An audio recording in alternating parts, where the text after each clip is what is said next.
Assalamualaikum warahmatullahi wabarakatuh. Shalom, Om Swastiastu, Namo Buddhaya, Salam Kebajikan. Perkenalkan, nama saya Romauli Octavia Silaban dengan NIM 123450014. Kami dari kelompok 5 akan menampilkan hasil diskusi kami mengenai modul 1 praktikum analisis data statistika. Perkenalkan, nama saya Gusti Putri Veraska dengan NIM 123450046. Di sini saya akan menjelaskan tentang tipe data R, operasi aritmatika, serta variabel. Yang pertama, untuk tipe data R terdiri dari numerik atau tipe data yang berisi angka-angka yang dapat dihitung menggunakan operasi aritmatika, baik bilangan bulat maupun pecahan. Contohnya ada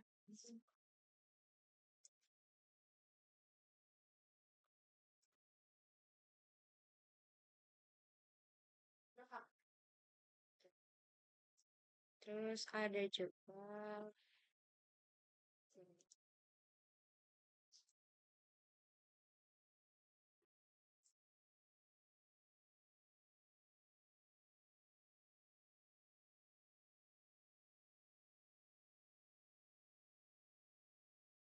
kemudian yang kedua ada integer atau tipe data dalam pemrograman yang digunakan untuk menyimpan bilangan bulat baik positif maupun negatif tanpa adanya komponen pecahan.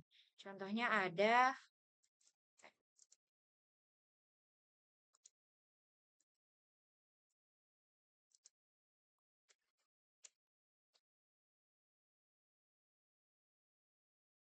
kemudian ada boolean atau tipe data yang memiliki dua nilai yaitu benar atau true dan salah atau false. Tipe data boolean juga disebut sebagai logika.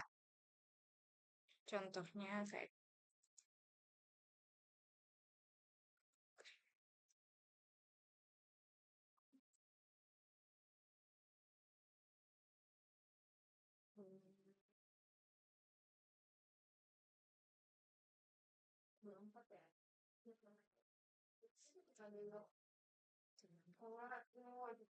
T untuk true, M untuk false.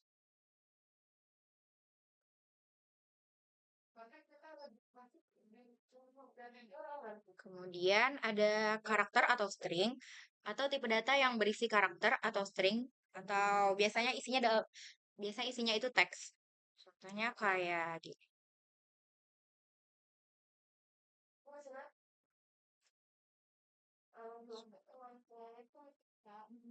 Kalau nggak ada yang awas. Kalau kita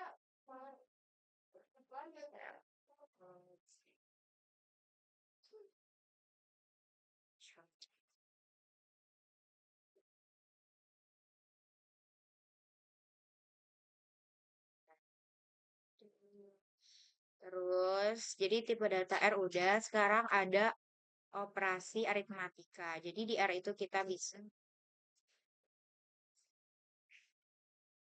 Jadi di R kita bisa melakukan penambahan, pengurangan, perkalian, pembagian, serta eksponensial. Untuk penambahannya, contohnya kalian mau masukin basis.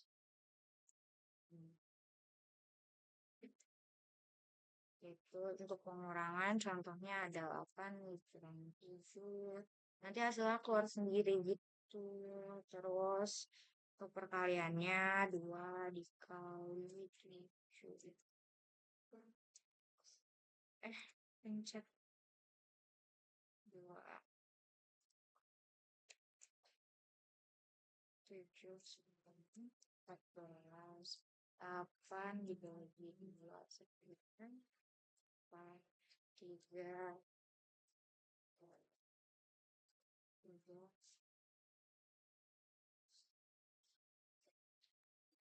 27 gitu. Ini untuk eksponensial. Nah, yang terakhir ada variabel. Variabel itu merupakan sebuah nama atau identifikasi yang diberikan untuk menyimpan suatu nilai data dalam memori komputer. Nilai variabel dapat diubah dan dimanipulasi selama eksekusi program. Untuk memasukkan nilai pada suatu variabel dapat menggunakan seperti ini.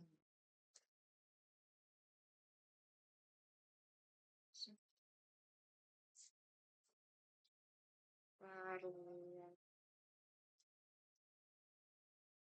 Misalnya 100.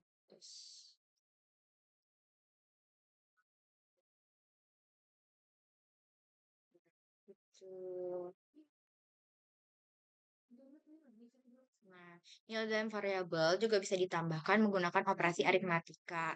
Contohnya kayak gini. N1. Ini matematiknya ya, kan? N2.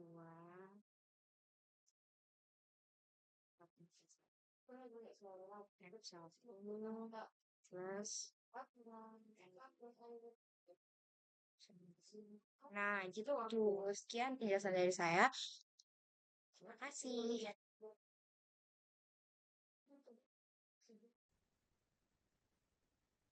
Perkenalkan, nama saya Nabila Sarvina dengan NIM 123450008.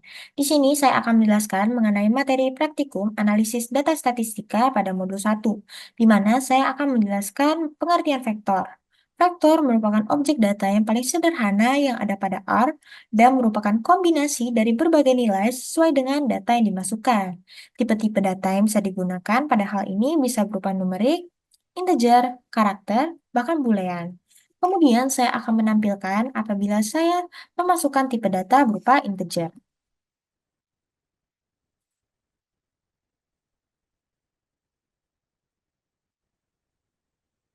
Dari inputan sebagai berikut akan menghasilkan output berupa dan apabila saya memasukkan tipe data berupa karakter,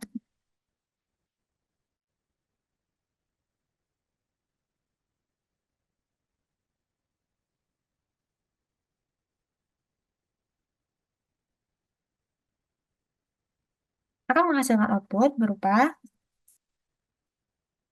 Kemudian pada vektor kita juga bisa membuat vektor yang sekuensial atau berurutan dengan menggunakan lambang titik dua, di mana saya akan menampilkan operasi berikut.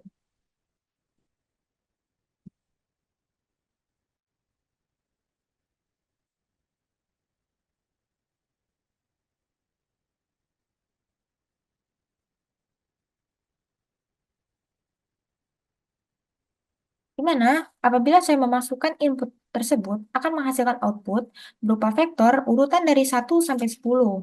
Selain menggunakan cara ini, kita juga bisa menggunakan cara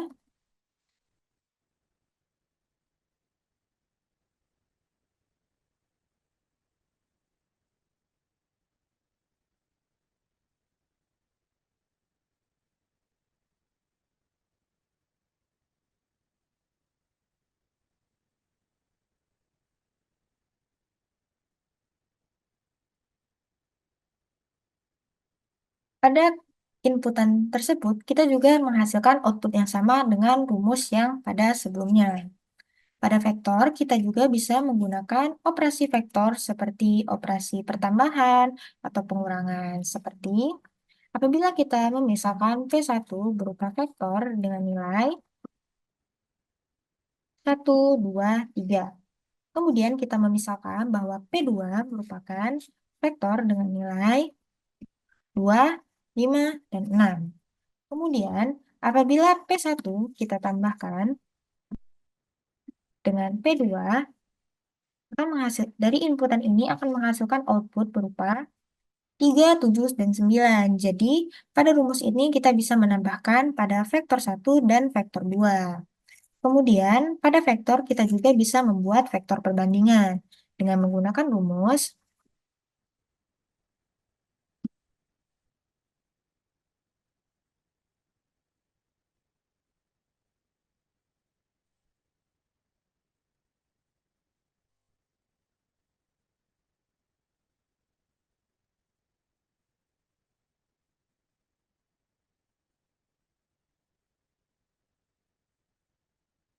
pada inputan ini akan menghasilkan output berupa true, true, true, false, false, false, false, false, false, false.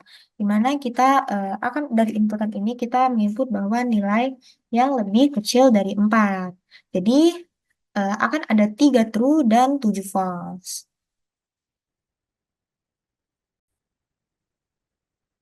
Pada kesempatan kali ini, saya akan menjelaskan mengenai matriks, di mana matriks hanya memiliki satu baris dengan beberapa kolom atau beberapa baris dengan satu kolom. Pada R, sebuah matriks dapat dibentuk dengan menggunakan vektor. Kemudian saya akan menampilkan bagaimana cara membuat matriks. Apabila saya menginput bahwa nilai matriks berupa nilai 2, 3, dan 4, kemudian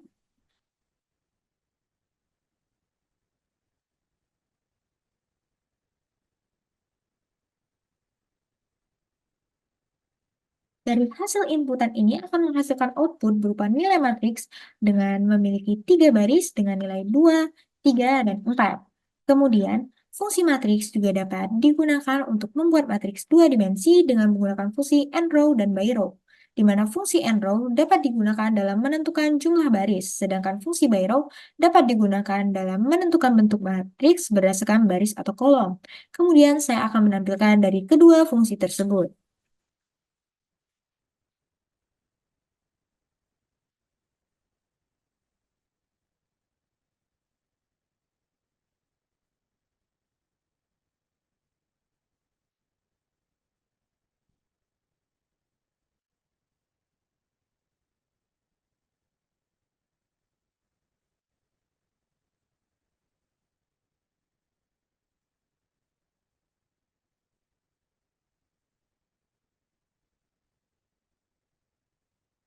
Dari hasil input ini akan menghasilkan output berupa nilai matriks dengan memiliki 5 baris. Karena pada rumus ini tertera bahwa n-row sama dengan 5, di mana n-row tadi dalam menentukan jumlah baris, sehingga memiliki baris sejumlah 5. Kemudian by-row sama dengan true, sehingga pada matriks ini ditentukan bentuk matriks berdasarkan baris. Kemudian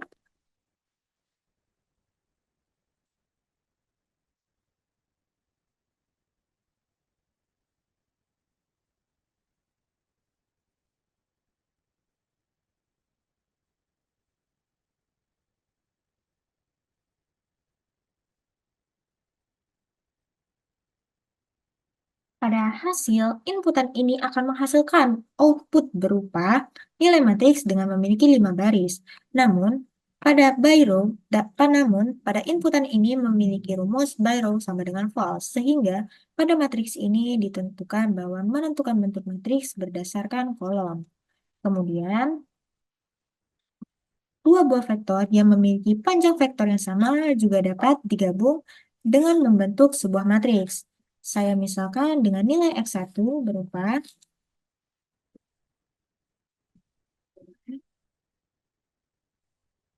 3, dan 4. Kemudian nilai X2 berupa 2, 5, dan 6. Kemudian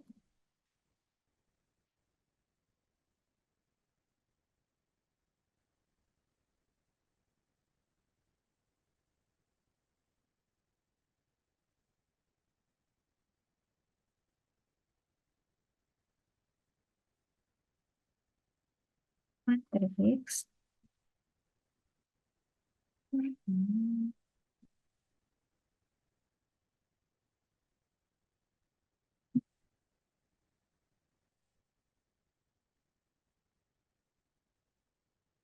pada hasil inputan ini akan menghasilkan output berupa seperti ini. Sehingga pada rumus ini tertera bahwa by-row sama dengan true, bahwa menentukan bentuk matriks berdasarkan baris dan n-row sama dengan 2, sehingga menentukan jumlah baris sebanyak 2. Kemudian, operasi aritmatika pada matriks juga dapat digunakan pada R, dengan menggunakan instruksi yang sama saat melakukan operasi aritmatika pada vektor yang sebelumnya sudah kita lakukan tadi. Dengan menggunakan rumus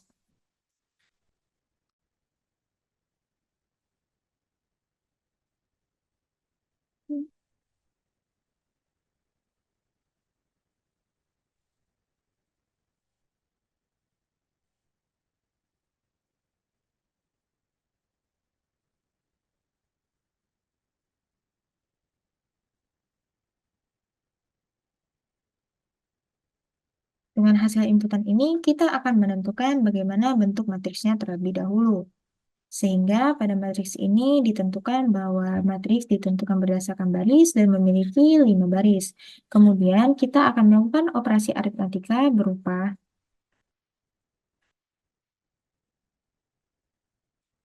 Kita kali matriks ke-6 ini dengan 3, sehingga akan menghasilkan output berupa seperti ini.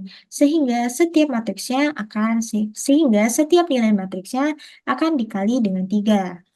Kemudian kita juga bisa memanfaatkan rumus ini dengan menggunakan tipe data berupa boolean. Sehingga dengan menggunakan rumus matriks ini,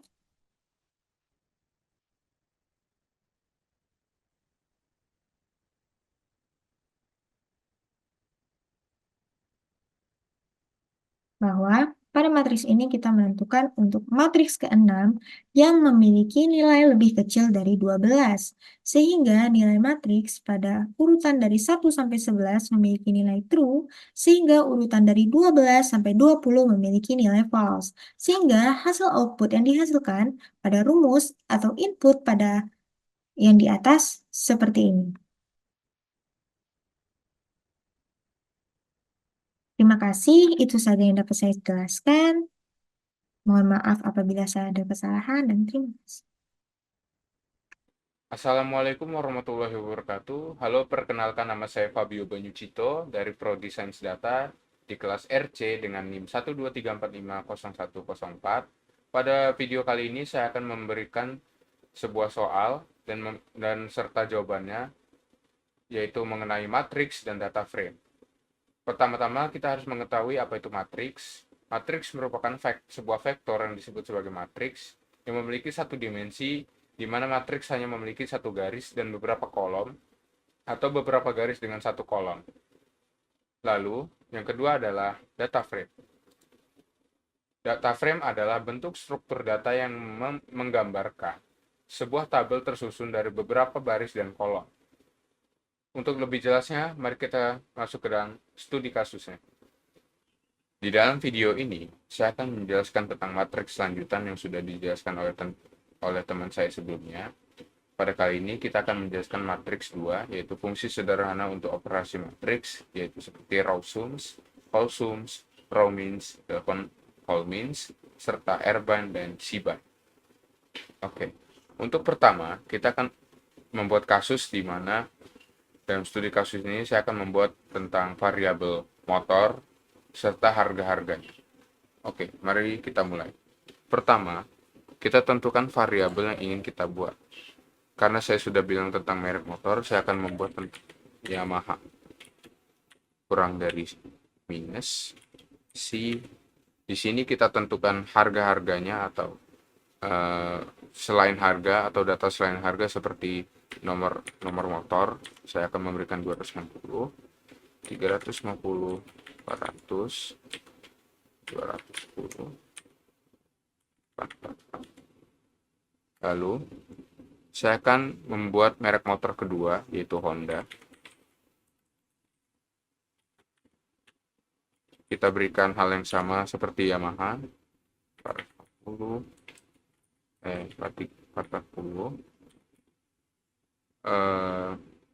567, 301, 256, dan 671. Lalu kita jadikan kedua variabel ini ke dalam satu variabel yang bernama harga, di mana harga ini akan mengkonklusi dari semua harga-harga yang sudah kita berikan pada dua variabel di atas.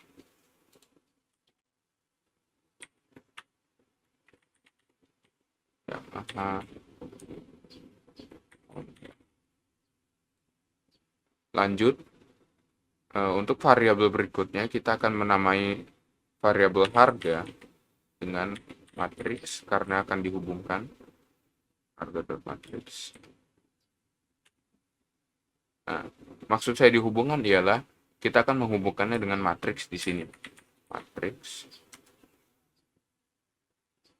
harga, by row. Untuk by row di sini saya akan menggunakan true, di mana by row true itu akan membuat matriks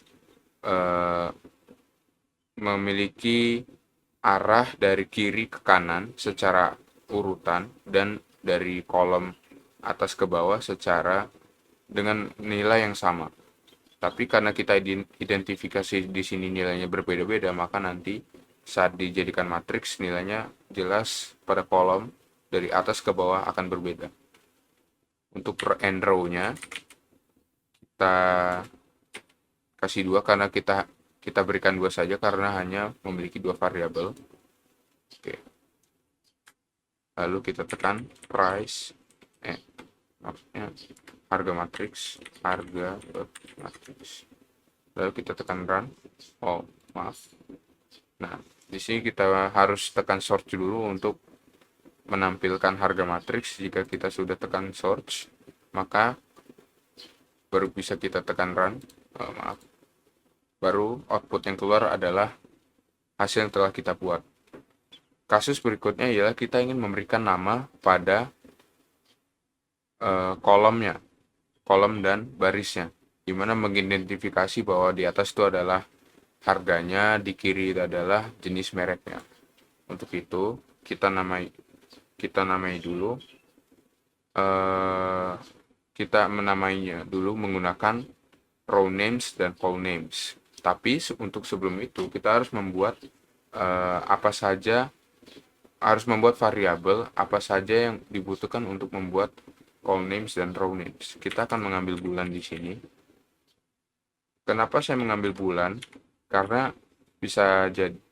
karena untuk setiap bulan, untuk mengidentifikasi bahwa setiap bulannya harga dari Yamaha dan Honda itu berbeda-beda, dari jenis motor berbeda-beda. Jadi untuk bulan saya akan berikan nama.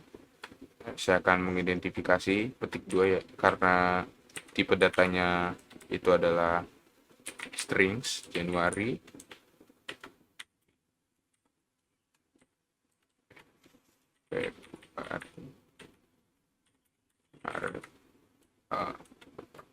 Maret, April,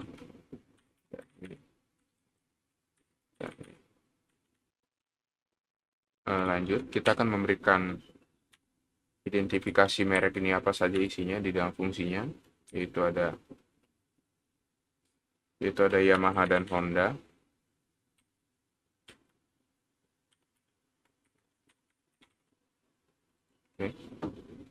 Oke, setelah itu baru kita menggunakan fungsi call names, di mana call names ini kita berikan variabel yaitu harga matriks. Oke. Selanjutnya kita berikan untuk nama kolomnya dari harga.matrix ini ialah bulan. Seperti yang kita sudah buat di atas. Lalu untuk row names-nya dari harga.matrix ialah merek. Lalu kita tulis lagi harga.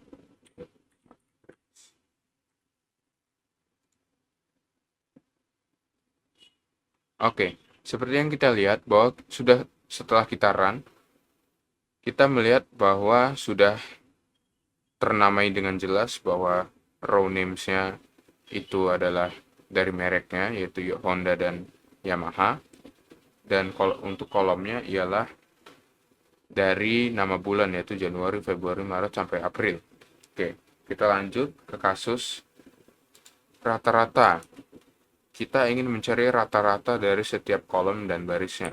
Kita ketik saja call means, itu harga.matrix dan row means harga matrix. Ini kita run. Untuk call means atau rata-rata kolom sudah bisa kita lihat setiap bulannya, dan yang untuk row means ini rata-ratanya. Oke. Jadi begitu. Jadi untuk selanjutnya ialah penjumlahan pada kolom dan baris. kita bisa menggunakan colsums, di mana isi dari fungsinya ialah harga.matrix lagi, dan juga rawsums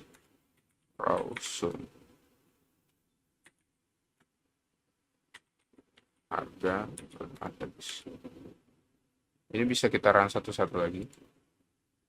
Ini ialah pertambahan dari setiap nilai pada kolom, dan ini rawsums dari pertambahan setiap nilai pada baris. Oke, yang terakhir ialah cbind dan rbind. Karena dalam kasus ini kita akan membuat satu variabel baru bernama Ducati atau salah satu merek motor, dan Ducati termasuk dalam merek yang dimana pertambahan tersebut akan terjadi di dalam row atau baris. Untuk itu kita hanya akan menggunakan R saja, rbind. Jadi kita identifikasi dulu variabelnya yaitu Ducati. Kita berikan harga-harganya dari 100, 200, 300, 400, 500. Lalu di sini kita lanjutkan dengan variabel harga matrix, harga.matrix, di mana kurang dari minus. Di sini kita akan menggunakan fungsi rbind, yaitu menambahkan suatu kolom baru atau baris baru pada matriks. Karena ini menambahkan baris baru, jadi kita menggunakan rbind. Di dalam fungsinya kita tulis kita akan menulis harga matrix Ducati. Lalu kita tulis lagi harga matrix. Begitu. Lalu selanjutnya kita tinggal run. Oke. Bisa kita lihat bahwa Ducati sudah tertambah di bagian baris serta harga-harganya atau nilai-nilai yang sudah kita masukkan. Oke, jadi begitu untuk bagian matriks 2 lanjutan, dan semoga kalian mengerti. Kita lanjut ke data frame. Lalu kasus yang kedua ialah data frame.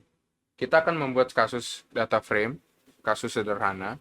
Di sini saya akan membuat kasus di mana saya memerlukan kelas, jumlah siswa di dalam kelas, dan kelas siswa tersebut untuk dijadikan sebagai variabel. Pertama, kita akan membuat variabel kelas kurang dari sama dengan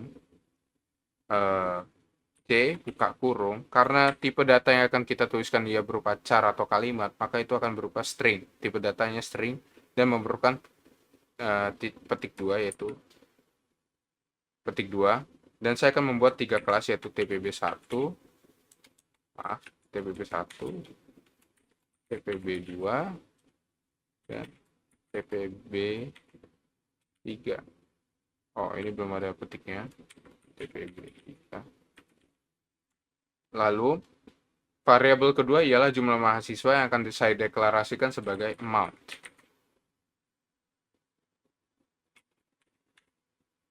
C buka kurung. Karena tipe data yang akan kita tuliskan di dalam ini berupa angka yang bernilai atau numerik, maka tidak memerlukan petik. Langsung saja kita tulis 41, 40, maksudnya 40, 41, 42. Lalu untuk kasus data frame-nya akan kita masukkan ke dalam variabel baru, yaitu students. Saya akan memberikan suatu ciri khas dengan double N.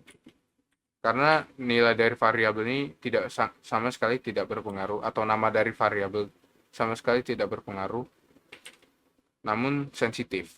Kita tuliskan data frame.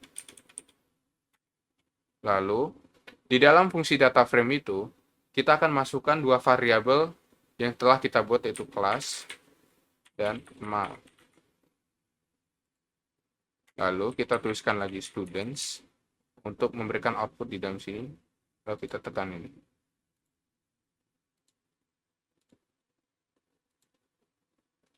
Setelah kita lihat, output yang keluar dari konsol ialah sudah sesuai dengan yang saya buat, yaitu student dengan kelas TPB 1, TPB 2 dan 3, dan amount atau jumlah dari setiap kelas yaitu 40, 41, dan 42. Oke, mungkin itu saja yang bisa saya sampaikan. Terima kasih. Wassalamualaikum warahmatullahi wabarakatuh. Perkenalkan, nama saya Fatin Nur Aziza dengan NIM 123450072. Di sini saya akan menjelaskan terkait list dan input-output dari database berupa file Excel dan CSV. Untuk list sendiri, list itu datanya bisa berupa numerik atau string. Contohnya,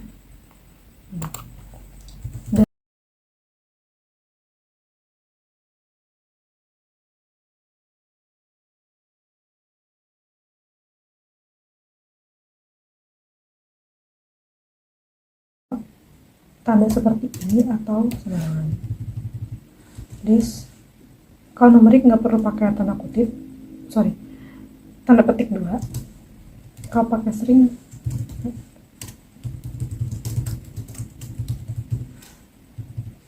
ini bisa langsung kita print dengan cara satu ini langsung di run aja. Jadi hasilnya itu bakal seperti list. Kalau misalnya untuk input dan output dari database berupa Excel dan CSV, itu pertama-tama kita harus masukin ke import database. Kita bakal mulai dari Excel dulu. Kalau misalnya Excel import database, lanjut from Excel, ini bisa langsung di browse aja dan langsung import. Karena kebetulan udah aku import, ini langsung di sini langsung ada. Bukan langsung ada, udah ada. Untuk mempermudah, kita bisa kasih nama sebagai data 1 sama dengan nama file yang kita masukin. Langsung aja, sample sales data. Kalau kita run, ini bakal ngeluarin data yang ada di dalam Excel tersebut. Tapi, kalau misalnya kita nggak dikasih nama sebagai data 1, misal kayak gini aja, ini juga tetap bakal bisa keluar karena kita udah simpen ini. Oke, untuk mempermudah aku bakal tetap kasih nama sebagai data 1.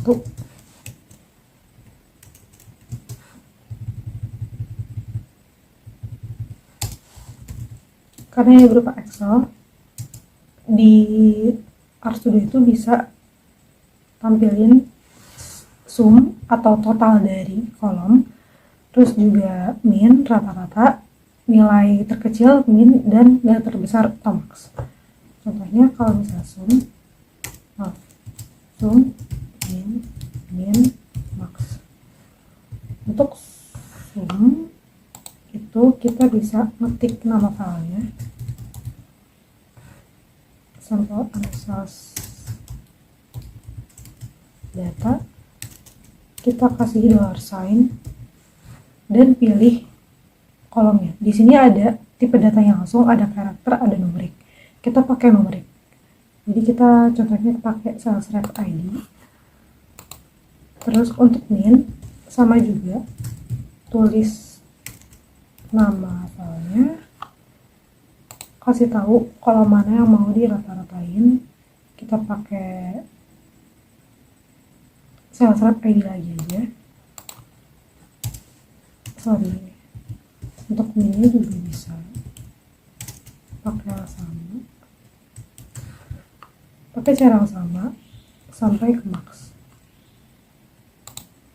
Ini aku sengaja pakai sales rep ID karena dia yang numerik, dan kalau misalnya ini ada lagi sebenarnya numerik, ada tahun, cuma tahun nggak mungkin kita rata-ratain. Jadi kita coba cari nilai terkecil dari tahun aja. Dan maksnya juga dari tahun.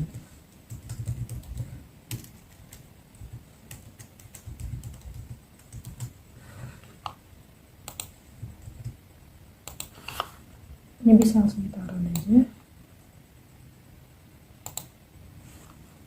Langsung keluar. Dan ada summary atau ringkasan.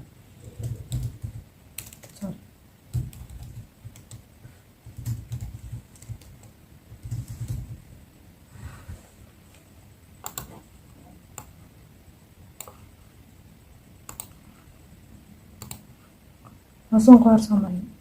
Terus ini ada sum, min, dan max-nya. Ini data dari isi data dari sampel sales data.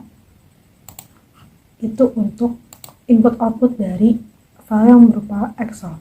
Kalau misalnya CSV, kurang lebih sama, import database lagi, dataset, maaf. Terus from text, ini kita ambil yang read R, terus di browse aja, langsung import.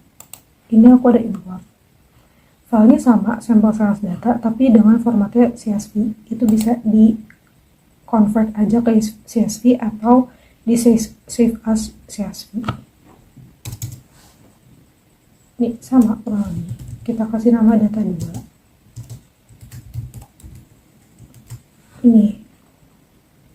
Ini walaupun mungkin ya sama. Ini ya sama lah, tapi ini itu formatnya CSV guys. Di beda.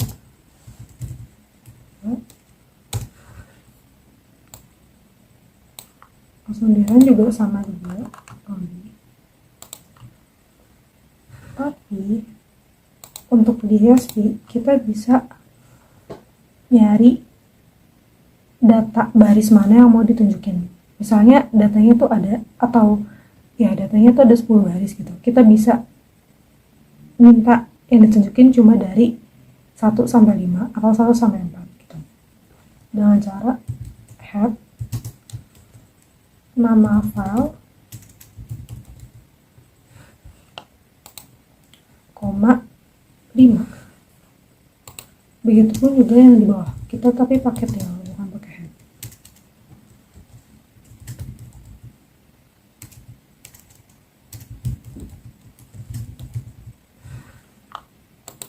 Koma 3 contohnya. Ini bisa langsung kita run aja. Dan langsung keluar seperti ini. Karena kita minta 3 baris di bawah detail, jadi cuma 3 baris. Terus yang head juga kita mintanya cuma 5. Saya seperti ini. Sekian penjelasan dari saya, kurang lebihnya mohon maaf. Terima kasih.